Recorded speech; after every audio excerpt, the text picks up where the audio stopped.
आपका English grammar में जो पार्ट ऑफ स्पीच है, किससे करेंगे? पार्ट ऑफ स्पीच से।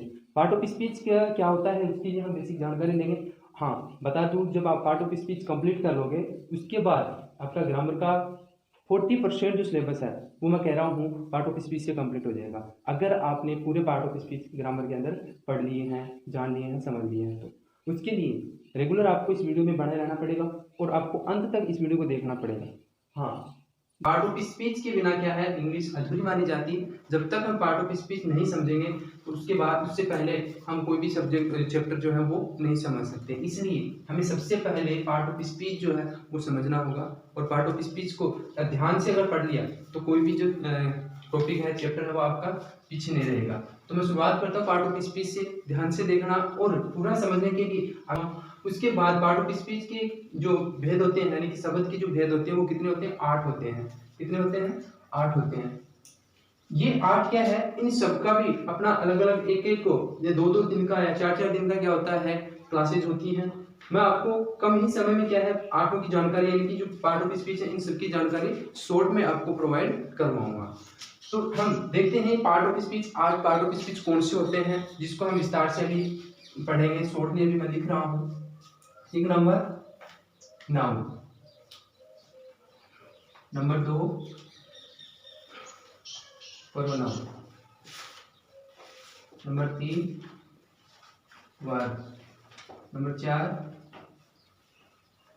एडजेक्टिव, नंबर 5 एडवर्ब,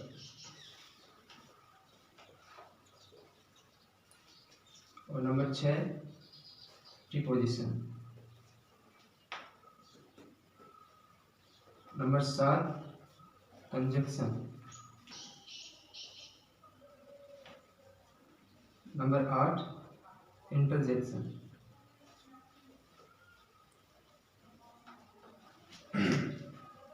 दोस्तों, राइटिंग समझ में आ जाएगी।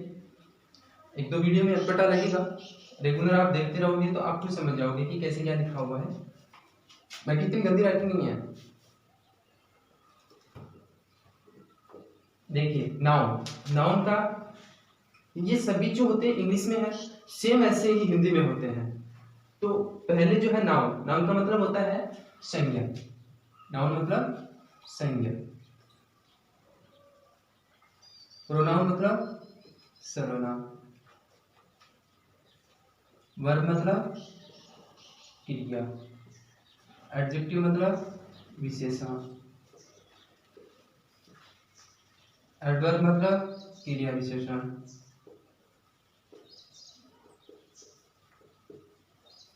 प्रीपोजिशन मतलब संबंध सूचक।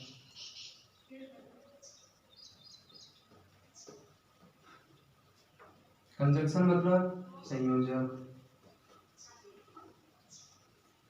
और इंटरजेक्शन मतलब विस्मयादि बोधक।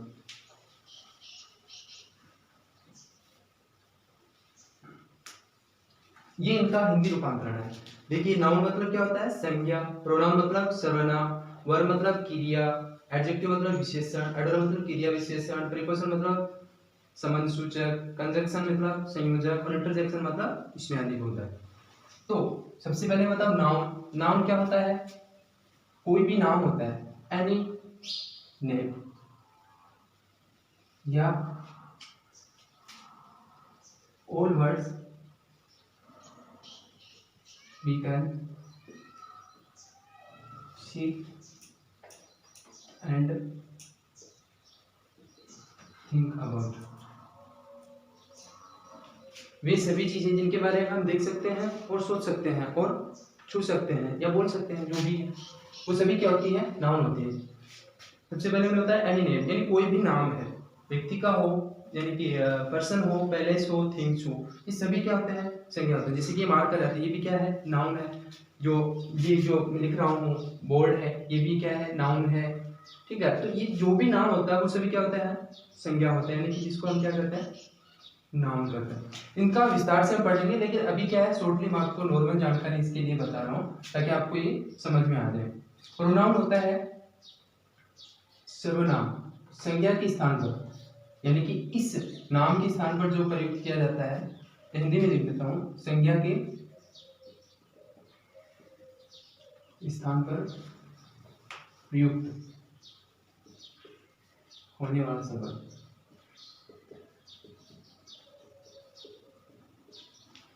यानी नाउन के स्थान पर जिस शब्द को हम काम में लेते हैं वो सर्वनाम होता है। ठीक है। दूसरा है, तीसरा वर्ब। वर्ब यानी क्या होता है? क्रिया। ये होता है एक एक्शन वर्ड, एक्शन वर्ड, जिसमें हमें किसी के होने का, कोई काम है उसके करने का पता चलता है, जिससे किसी भी एक्टिविटी का होता है, होना होता है, उसको हम एक्शन वर्ड कहते हैं, जो भी वर्ब होती है। इसको भी हम विस्तार से पढ़ेंगे, लेकिन अभी क्या है, थोड़ा सा आपको नॉर्मली जानकारी के लिए बता रहा हूँ। वर्ब का मतलब क्या होता है? क्रिया, यानी कि एक्शन वर्ड है जिसके में क्रिया के होने का पता चलता है, किसी काम के होने का पता चलता है। एडजेक्टिव होता है विशेषण। विशेषण जो होता है ये संज्ञा और सर्वनाम की विशेषता बताते हैं। ये क्या बताते हैं? नाउन एंड प्रोनाउन,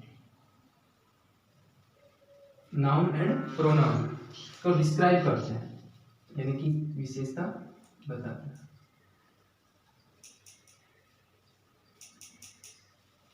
ये होता है एडजेक्टिव। क्या होता है? विशेषण। नाउन एंड प्रोनाउन यानी कि संज्ञा और सर्वनाम की क्या बताता है? विशेषता बताता है। तीसरा, पांचवा है अपना एडवर्ब, क्रिया विशेषण। नाम से पता चलता है क्रिया विशेषण, यानी कि क्रिया की जो विशेषताएं हैं उनके बारे में, इनका तो होता ही होता है, इनकी विशेषता बताएगा। इसके साथ साथ जो शब्द है यानी कि वर्ब की विशेषता बताए, वर्ब के साथ में जुड़ करके वर्ब की जो क्रिया है उसके बारे में डिस्क्राइब, यानी कि उसके बारे में वर्णन करें, उस वर्ड को क्या कहते हैं? एडवर्ब कहते हैं, क्रिया विशेषण, यानी कि वर्ब की विशेषता बताता है, वर्ब की विशेषता बताता है। अब है प्रीपोजिशन, छठे नंबर पे आता है प्रीपोजिशन, जिसका मतलब होता है संबंध सूचक। ये दो, यानी कि नाउन है या दो प्रोनाउन है या एक नाउन है एक प्रोनाउन है, इनका आपस में सेंटेंस में जब संबंध बताता है जो शब्द, उसको हम प्रीपोजिशन कहते हैं। जो शब्द संज्ञा और सर्वनाम का आपस में संबंध बताता है उसको हम कहते हैं प्रीपोजिशन। वाक्य में संज्ञा और सर्वनाम आपसी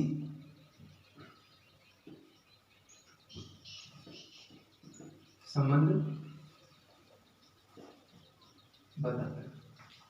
संज्ञा वाक्य में संज्ञा सर्वनाम का आपसी संबंध बताता है। सातवां है कंजक्शन, संयोजक। संयोजक का नाम से पता चलता है ये क्या है? Jointing word. क्या है? जॉइंटिंग वर्ड, जो दो वर्ड को, यानी कि दो शब्दों को या दो वाक्यों को आपस में जोड़ने का कार्य करता है। इसको हम जॉइनिंग वर्ड भी कह सकते हैं। जॉइंटिंग वर्ड, एडिंग वर्ड, जो दो वाक्यों को या दो शब्दों को आपस में जोड़ता है। इंटरजेक्शन, ये होता है विस्मयादिबोधक। विस्मयादिबोधक का नाम से पता चलता है जिस सेंटेंस के अंत में या बीच में हमें ये विस्मयादिबोधक चिन्ह मिलता है, वो सेंटेंस जो होता है उसमें किसका प्रयोग किया गया है? इंटरजेक्शन का। जैसे hurray, we won the match. जैसे हम करते हैं ना, कई बार जब खेलते हैं उस समय करते हैं हुर्रे, हम मैच जीत गए। हमारे अंदर से एक आश्चर्य की भावना निकलती है, यानी कि आश्चर्य से हम बोलते हैं, एकदम से अचानक से बोलते हैं, दिल से बोलते हैं, उसको कहते हैं इंटरजेक्शन, यानी कि विस्मयादिबोधक। हाँ दोस्तों देखो, एक बार इसको मैं रिवाइज करता हूँ, बताता हूँ शॉर्टली। पार्ट ऑफ स्पीच कितने होते हैं? पार्ट ऑफ स्पीच कितने होते हैं? 8। इंग्लिश में पार्ट ऑफ स्पीच कितने होते हैं? 8 होते हैं। इनकी संख्या जो होती है वो 8 होती है। सबसे पहले नाउन, फिर प्रोनाउन, फिर वर्ब, फिर एडजेक्टिव, फिर एडवर्ब, फिर प्रीपोजिशन, फिर कंजंक्शन और फिर इंटरजेक्शन। ये 8 के 8 हमें ग्रामर का जो है वो आधार देते हैं, ग्रामर की है जो बेस तैयार करते हैं। इसके माध्यम से हम पूरी ग्रामर पढ़ने के लिए तैयार हो जाते हैं। जब इनका प्रिपरेशन कंप्लीट हो जाएगा उसके बाद हम जो ग्रामर का अगला जो चैप्टर है वो लेंगे। लेकिन उससे पहले अभी मैं विस्तार से आपको नाउन पढ़ाऊंगा, प्रोनाउन पढ़ाऊंगा, वर्ब पढ़ाऊंगा, एडजेक्टिव पढ़ाऊंगा और सारे एडवर्ब, प्रीपोजिशन, कंजंक्शन और इंटरजेक्शन। कम से कम इसके 2 वीडियो यानी कि 2 क्लासेज आपकी होंगी जिसमें आप कंप्लीट कर पाओगे। इन सब की 2-2 क्लासेज होंगी, ठीक है। चलो आगे देखते हैं हम इनको एक बार फिर से थोड़ा और शॉर्ट से देखते हैं। तो बिल्कुल शॉर्ट से था, थोड़ा और शॉर्ट विस्तार से बताता हूँ। देखिए नाउन के बारे में बताता हूँ अभी। नाउन यानी कि संज्ञा। सबसे पहले क्या होता है इसकी डेफिनेशन। अभी मैंने बताया था noun is a naming word. Noun एक नाम वाला शब्द है, नेमिंग वर्ड है, या फिर हम बोले एनी नेम पर्सन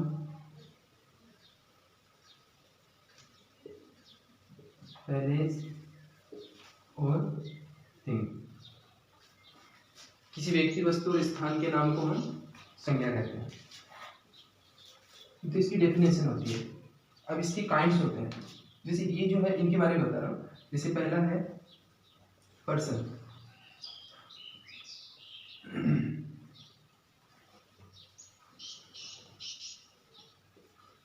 व्यक्ति यानी व्यक्तियों के नाम, जो भी नाम है, जैसे रमेश, विजय, और भी बहुत से नाम है, ठीक है। ये है पर्सन। दूसरा है स्थान, पैलेस,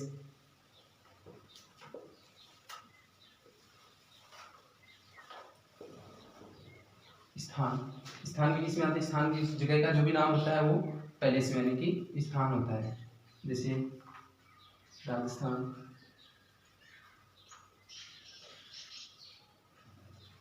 झुंझुनू, जो भी स्थान होता है जगह का नाम होता है। जैसे ये तो स्टेट का नाम हो गया, और भी कई सारे नाम होते हैं। जो भी स्थान बताया जाता है सभी किसमें आते हैं? नाउन में आते हैं। फिर अगला होता है थिंग। थिंग्स यानी वस्तुएं, जो भी वस्तुएं होती हैं, जैसे बुक्स हैं। बुक्स क्या है? नाउन में है। पेन, बुक, पेन, चौक, डस्टर, जो भी वस्तुओं का नाम होता है वो सभी नाउन में आते हैं। फिर अगला है पैलेस, पर्सन, पैलेस और थिंग्स। जो भी हम सोचते हैं वो भी किसमें आते हैं? जैसे अभी जानवरों के नाम होते हैं, एनिमल्स नेम,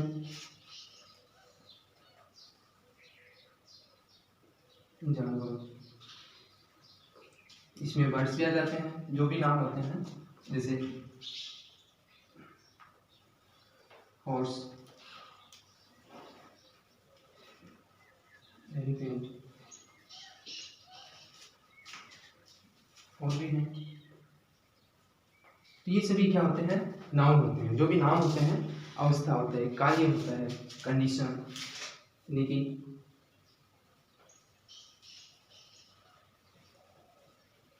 कंडीशन, अवस्था।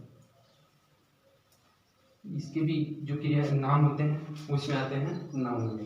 तो ये नॉर्मली आपको बताया मैंने कि नाउन होता है। अब विस्तार से पढ़ेंगे तो इसके अंदर बहुत सी चीजें पढ़ने के लिए आएंगी, देखने के लिए। जैसे पर्सन है, palace, things, animals name, condition, अवस्था, दशा, ये सभी नाउन्स के पार्ट्स होते हैं, यानी कि नाउन्स में आते हैं।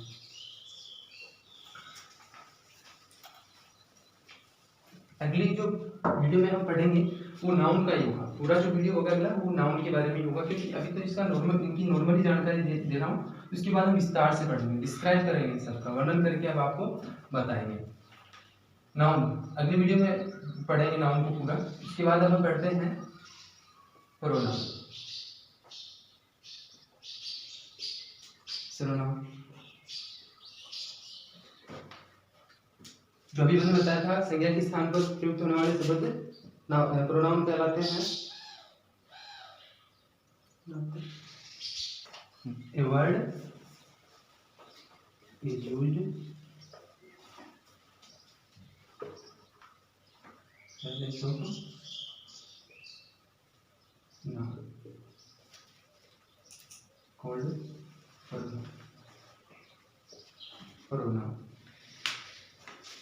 ठीक ठीक है। जैसे एक सेंटेंस के माध्यम से बताने की कोशिश करता हूँ मैं। जैसे इसमें हमने पढ़ा था, नाउन में नाम पढ़ा था, जैसे रमेश। रमेश के लिए एक सेंटेंस बनाता हूँ, Ramesh is my friend. Ramesh is my friend, Ramesh मेरा दोस्त है। अब इसमें तो रमेश आ गया तो नाउन हो गया, इसमें कहोगे प्रोनाउन कहाँ है? प्रोनाउन आएगा जैसे इसी सेंटेंस के बारे में दोबारा बात करेंगे तो कहेंगे he is a student of 10th class. तो ये जो शब्द है ही, ये किसके लिए दिया गया है? रमेश के लिए, यानी कि ये नाउन है और ये प्रोनाउन है, यानी कि संज्ञा के स्थान पर जिस शब्द को हमने काम में लिया वो क्या हो गया? प्रोनाउन। ऐसे बहुत से एग्जांपल है, उदाहरण है, जो आपको आगे जो वीडियो आएगी, आगे जो क्लास होगी उसमें बताएंगे, प्रोनाउन को जो विस्तार से पढ़ेंगे उसके अंदर, ठीक है। तो जैसे लिख के दे रहा हूँ, जैसे he, she, it, they, their, we, all words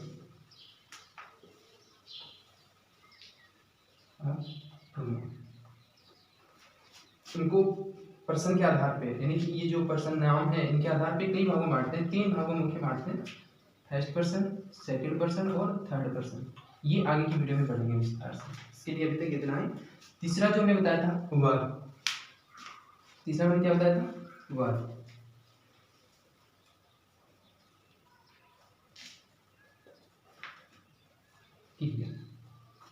क्रिया के बारे में बताया था कि जिस शब्द से हमें किसी काम के होने का पता चलता है, किसी एक्शन का पता चलता है, वो क्या होता है? वर्ब, यानी कि क्रिया होती है। मतलब था एक्शन वर्ड, जो शब्द वाक्य में, यानी सेंटेंस में होना, किसी कार्य का होना,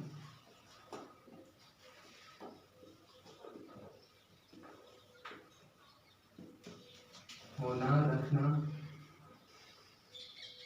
आदि का बोध करा।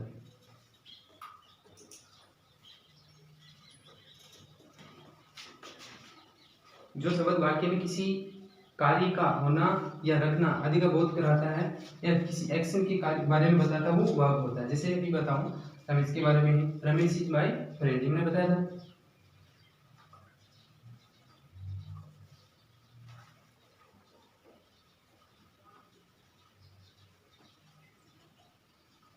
Ramesh is playing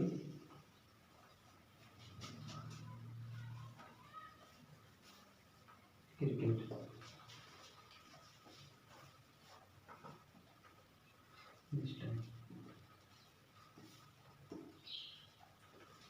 Ramesh is playing cricket,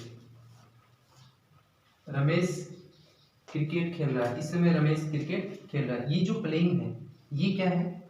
इस नाउन के लिए वर्ब का काम कर, यानी कि ये जो शब्द है ये एक्शन वर्ड है, जो वर्ब है। प्ले यानी कि खेलना। जिस वाक्य के अंत में, जिस शब्द के अंत में मोस्टली जब हम सिंगल वर्ड पढ़ते हैं उसके अंत में ना का वर्ड निकलता है, वो सभी क्या होते हैं? मोस्टली वर्ब होते हैं। जैसे खेलना, खाना, पीना, उठना, इन सब में क्या लग रहा है? ना का हमें बोध होता है। तो मोस्टली जो जिसमें ना का बोध होता है वो हिंदी वाक्य में या हिंदी में वर्ब कहलाते हैं। उसका इंग्लिश रूपांतरण जो होता है वो वर्ब होता है। जैसे प्लेइंग मतलब खेलना। तो इनमें किसका पता चल रहा है? इसमें काम के होने का। किस काम के होने का? क्रिकेट खेलने का काम कर रहा है। रमेश क्या कर रहा है? क्रिकेट खेलने का काम कर रहा है। Ramesh is playing cricket in this time, यानी इस समय रमेश क्रिकेट खेल रहा है। नेक्स्ट एडजेक्टिव, तीसरे नंबर पर लिया था वर्ब, चौथे नंबर बता रहा हूँ एडजेक्टिव, यानी कि विशेषण। इसकी डेफिनेशन होती है an adjective add some meaning to a noun और प्रोनाउन, यानी जो शब्द नाउन अथवा प्रोनाउन के गुणों की क्वालिटी, परिमाण, क्वांटिटी और संख्या की जानकारी देता है, यानी कि नंबर्स की जानकारी भी देता है। तो ये क्या होता है? एडजेक्टिव होता है। जैसे एग्जांपल बता रहा हूँ, Ramesh is a lazy boy, Ramesh is a lazy boy. इसका लेजी हटा देते हैं एक बार, Ramesh is a boy, Ramesh एक लड़का है, ये तो हो गया सिंपल, लेकिन इसकी विशेषता बता दी इस नाउन की, यानी कि रमेश की क्या बता दी, नाउन की विशेषता बता दी। यानी कि ये जो वर्ड है ये एडजेक्टिव वर्ड है, यानी लेजी का मतलब होता है आलसी, लेजी का मतलब होता है आलसी। यानी रमेश एक लड़का है, लेकिन कैसा लड़का है, विशेषता देखिए इसके, Ramesh is a lazy boy, Ramesh एक आलसी लड़का है, ये इसकी विशेषता है।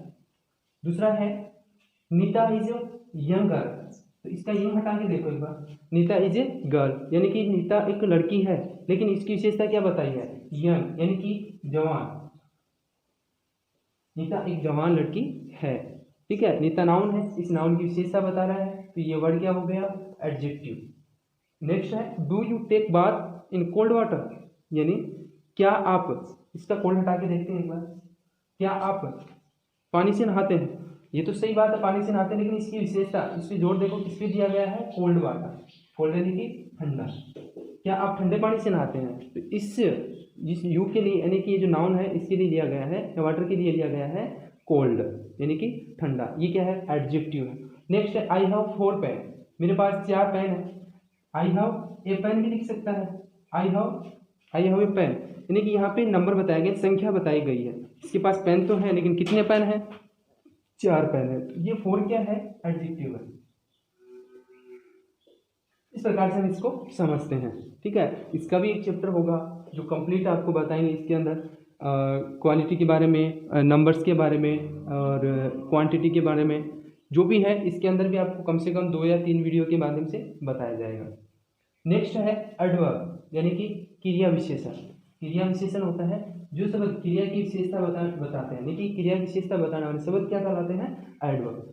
मोस्टली ये तो क्रिया की बताते हैं, इसके अलावा ये सबकी ही विशेषता बताते हैं, जैसे कि प्रीपोजिशन की भी बताते हैं, कंजक्शन की भी बताते हैं, नाउन की भी बताते हैं और प्रोनाउन की भी बताते हैं, लेकिन हमें क्या मान के चलना है कि नाउन की विशेषता यानी कि वर्ब की विशेषताएं बताते हैं। जैसे एग्जाम्पल, ही रन्स फास्ट, यानी कि वह दौड़ता है, ही रन्स, वह दौड़ता है, लेकिन कैसे दौड़ता है, इस विशेषता कैसे बताई, दौड़ने की जो विशेषता है वो कैसी बताई गई है, फास्ट, यानी कि तेज, यानी वह तेज दौड़ता है। नेक्स्ट है सी ऑलवेज कम्स लेट, सी ऑलवेज कम्स, वह हमेशा आती है, बात सही है, लेकिन किस पे जोर दिया गया है, लेट, यानी कि देरी से, वह हमेशा देरी से आती है, यानी कि आने के लिए इसकी, इस वर्ब की जो विशेषता बताता है वो कौन सा वर्ड है, लेट, तो ये क्या है, एडवर्ब, यानी कि वर्ब के साथ में ऐड हुआ शब्द क्या कहलाता है, एडवर्ब, यानी कि रन्स फास्ट, कम्स लेट, यानी कि वही रन्स फास्ट, वह तेज दौड़ता है, सी ऑलवेज कम्स लेट, वह हमेशा देरी से आती है। तो ये हो गया एडजेक्टिव और एडवर्ब। अब नेक्स्ट पढ़ेंगे प्रीपोजिशन। हाँ, तो 5 नंबर पे हमने पढ़ लिया था एडवर्ब, अब 6 नंबर पे हम पढ़ेंगे प्रीपोजिशन। ठीक है, प्रीपोजिशन क्या होता है, संबंध सूचक, जो शब्द संज्ञा और सर्वनाम से पहले जुड़कर सेंटेंस के अन्य शब्दों के साथ उनका संबंध बताता है। सीधी सी बात है, जो शब्द संज्ञा और सर्वनाम से पहले जुड़कर सेंटेंस के अन्य शब्दों के साथ उनका संबंध बताता है। जैसे ये जो कुछ एग्जाम्पल उदाहरण है, जैसे at, in, for, under, above, over, on, like, extra.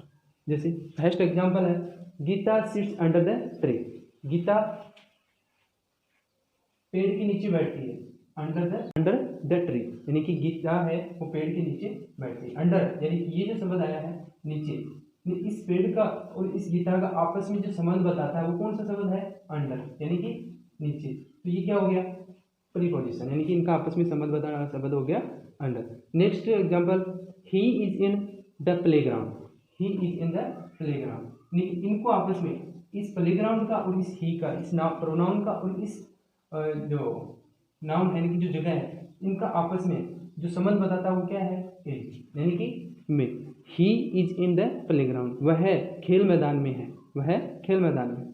Next example है the fan is over the table, the fan is over the table, यानी टेबल का और फैन का, यानी कि पंखे का और टेबल का आपस में संबंध कौन सा वर्ड बता रहा है, ओवर, यानी कि ओवर का मतलब ऊपर, इस टेबल के ऊपर, यानी कि टच नहीं हो रहा, टच होता तो ओन आ जाता, लेकिन ये क्या है, ओवर। पंखा टेबल के ऊपर है, पंखा टेबल के ऊपर है, यानी कि आपस में इनका संबंध बताने वाला शब्द हो गया ओवर। तो ये प्रीपोजिशन का भी हम विस्तार से पढ़ेंगे नेक्स्ट वीडियो में। अभी है 7वें नंबर पे कंजक्शन, यानी कि संयोजक। पहले भी बताया था, जो शब्द आपस में दो शब्दों को जोड़ता, दो वाक्यों को जोड़ता हो, वो क्या कहलाता है? कंजक्शन, यानी कि जॉइंटिंग वर्ड। जैसे एंड, और, बट, देन, बिकॉज, अनटिल, ये सभी क्या है? कंजक्शन है। जैसे जो शब्द दो या दो से अधिक शब्दों यानी कि वर्ड्स, उपवाक्य यानी कि क्लास, वाक्यांश यानी कि फ्रेजेस, वाक्यों यानी कि सेंटेंसेस को जोड़ता है, क्या कहलाता है? कंजक्शन। फॉर एग्जाम्पल देखते हैं, Mukesh and Rakesh are waiting for you. Mukesh and Rakesh यानी कि ये जो आर है यानी कि और है, ये आपस में इनको जोड़ रहा है, यानी कि कौन हो गए? राकेश और मुकेश। मुकेश और Rakesh are waiting for you, यानी कि मुकेश और राकेश आपका इंतजार कर रहे हैं। नेक्स्ट एग्जाम्पल है, I met her near the temple and under the tree, यानी मैं उससे मिला, हाँ, मंदिर के पास, नियर है पास में, मैं उससे मिला मंदिर के पास में और एक पेड़ के नीचे, अंडर द ट्री, यानी कि अंडर, अब इसमें प्रीपोजिशन भी आ गया और कंजक्शन भी आ गया, दोनों एक साथ आ रहा है। ये अंडर द ट्री, पेड़ के नीचे मंदिर के पास मिला, ठीक है, ये जोड़ने का काम कर रहा है एंड। नेक्स्ट है, Amit is studying but his brother is wasting his time, यानी अमित पढ़ रहा है बट, लेकिन, ये जो लेकिन है ये क्या है? कंजक्शन वर्ड है, ये इन दो वाक्यों को आपस में जोड़ने का काम कर रहा है। His brother is wasting time, उसका भाई है वो टाइम को यानी कि समय को बर्बाद कर रहा है, ठीक है। नेक्स्ट देखो, 8वें नंबर पे हम पढ़ते हैं इंटरजेक्शन, विस्मयादि बोधक। पहले ही बताया था, जो बात अचानक से मन से दिल से निकले उसको क्या कहते हैं? विस्मयादि बोधक। जो शब्द खुशी या गम, डर या हैरानगी से अचानक हृदय से निकलने वाले शब्द, जो शब्द खुशी से या गम से, डर से, हैरानगी से अचानक हमारे हृदय से निकल के बाहर आते हैं, एकदम से बीच में आ गिरते हैं, तो उनको हम क्या कहते हैं? इंटरजेक्शन। जैसे एग्जांपल के लिए मैं लिखूं हुर्रा, पहले भी बताया था,